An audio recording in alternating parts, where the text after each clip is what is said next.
My name is Boaz Abuko, affiliated to the Anglican Church of Kenya. In other words, I'm a clergy with the Anglican Church of Kenya. But globally, I can say I'm a clergy in the Anglican Communion.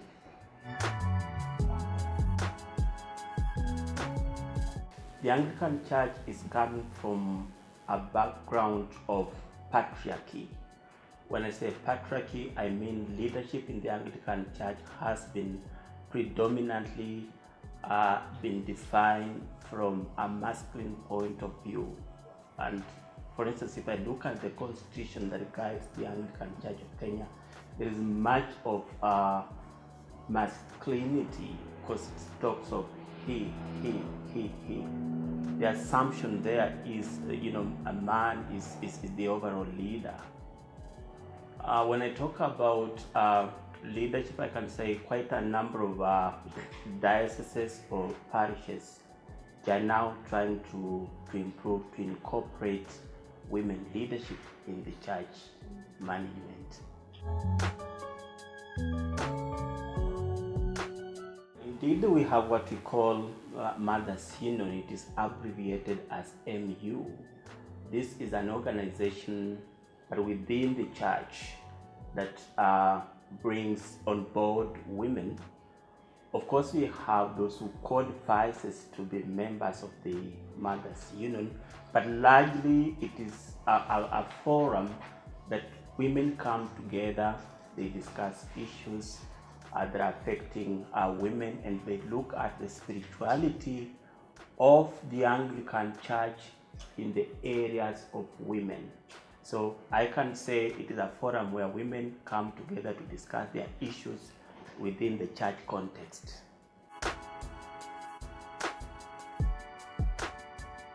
Allow me to base my support of women's rights into two or in the following ways.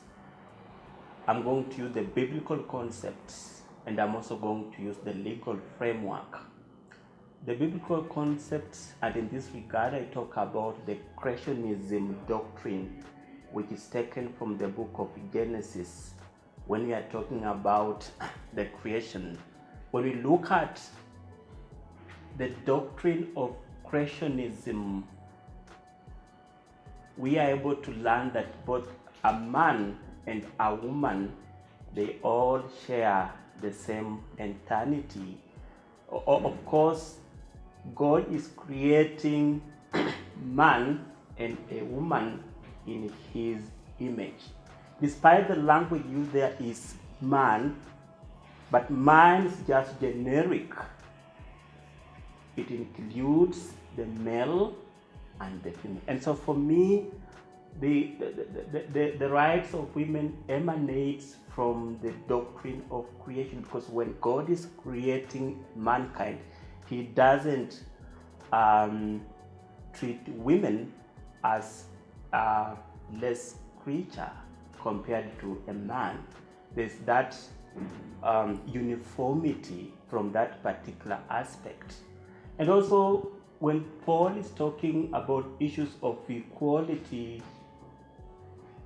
according to Paul, there is neither male or female or Jew or Gentile. So from that particular aspect, I see Paul is championing the rights of women.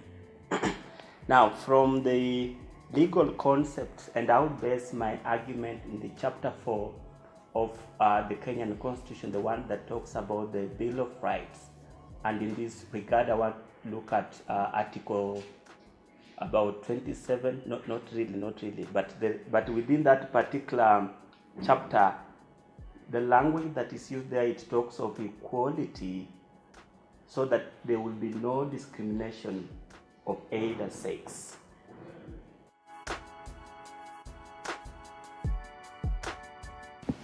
Matters to do with whether abortion is murder or is not.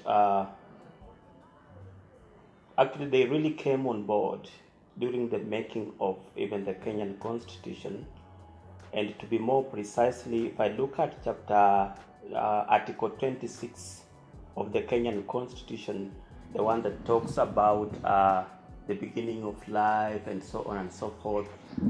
Going as per what is in the Constitution, it says that everybody has a right to life.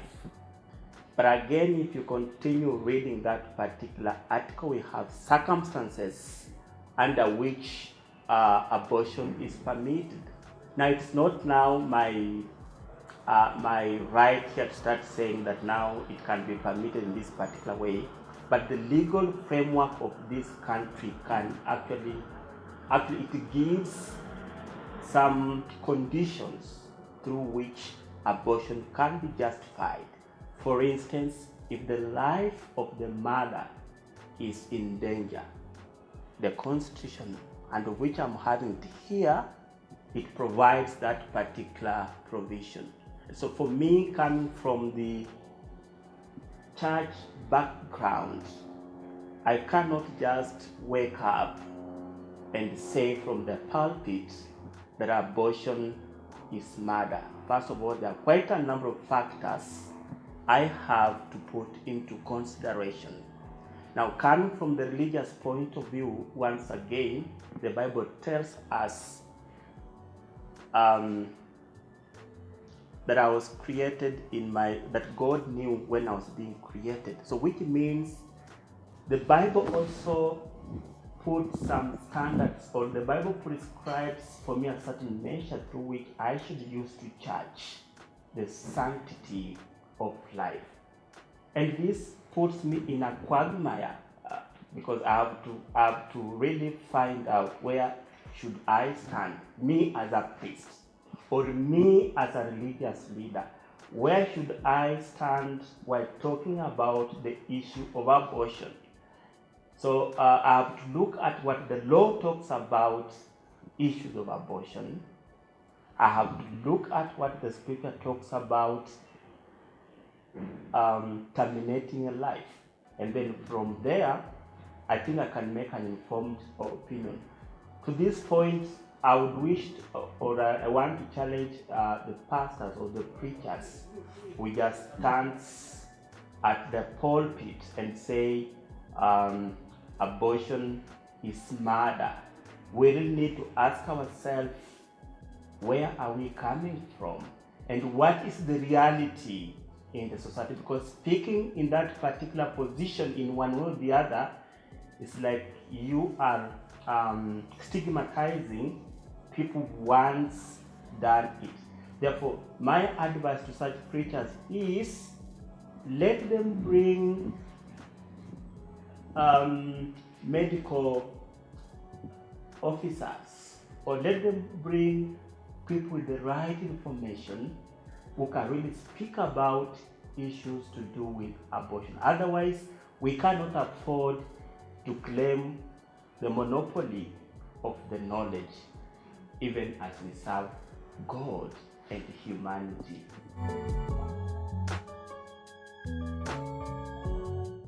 A church serves people in a given context, but a church operates in a community. And what do I mean by saying that a church operates in a community? It means that what the community believes in, to some extent, affect the church. And most of our African communities are largely patriarchal. Issues to do with women are never looked at in the same lenses, especially when we are looking at women. And I want to give you a practical example of what Jesus encountered in the Bible. There's a certain woman that was found committing adultery. And according to the law of Moses, in that context, the woman was the one who was supposed to be punished. But when this case was brought to Jesus, what did Jesus do? I like the Jesus approach on this issue of adultery. Jesus said, okay. According to the law, you are supposed to stone this woman. But before you do that, I have the following questions. One, where was the man? Next, who amongst you has no sin? Okay, let's not think that Jesus was promoting what was being done, but Jesus wanted to awaken the conscience of these people into some reality. And so for me, I would bring that context into today's reality. When we are talking about issues of purity, let us not put the women on the receiving end. Let us treat both men and women as equal, especially now that the society is really changing, because we cannot afford to bring the thoughts, the ideas that existed in past century into the current generation. And so for me, I feel the same way the society will ostracize boys or men when we are talking about issues of purity, it should be the same measure that should apply in all gender.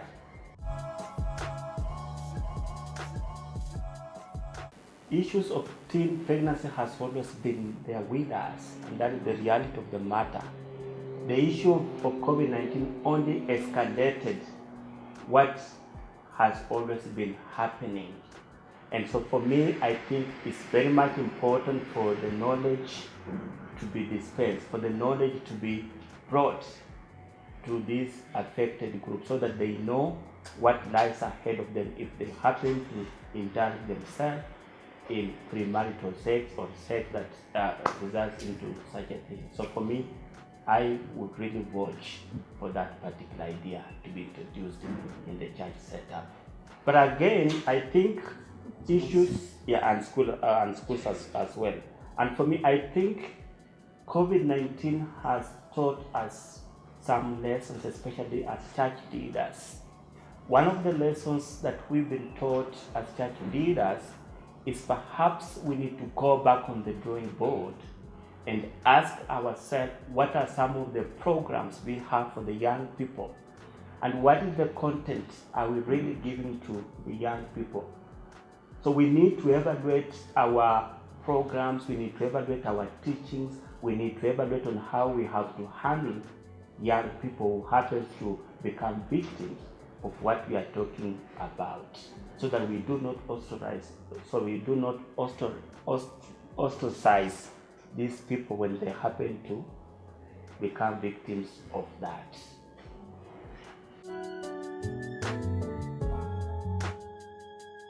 I think we have to partner. The church has to partner with sexual reproductive health rights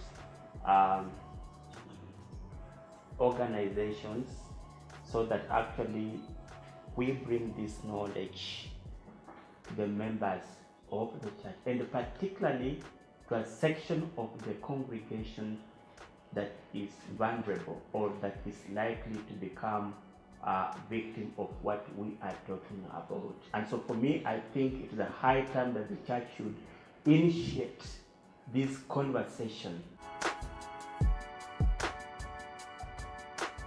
Number one, I want to say that information is power. Once people get relevant information, it changes their worldview. It shapes their thinking and the way they approach certain issues in the society. Before I climatize myself with what we are talking right now, I'm one of those people who are so much against this kind of the conversation. But when I came to learn more about sexual reproductive health rights, I was like, okay, there is something here that can help my church. So for me, I think there is need for the church leaders to be conscientized on the need actually to have this particular knowledge. It will be able to help them in their areas of ministry, but it will also help them to bring other members in the church who feels that perhaps they have been stigmatized by the church and so on and so forth. Why am I saying this? We need to be very careful as church leaders, because we are at the verge, or we might slip into what we call religious fundamentalism in the way that perhaps we might become so contemptuous of a certain section of the congregation, and this will not bring glory to God. And so for me, I feel there is an urgency for the church leaders actually to come on board and partner with people like you who have such kind of information, so that actually we move as a team rather than leaving one person behind. There's need to have a conversation. The sectors or the parties you've mentioned, for me, I think there's need for them to come on board, and they have to ask themselves, what can we do to rescue the community? And that has to go beyond that, in a way that they need to come up with the programs and activities that are geared towards promoting such kind of knowledge, bringing more members on board, and generally being conscious of what people are going through in life, rather than to turn a blind eye towards what people are going through.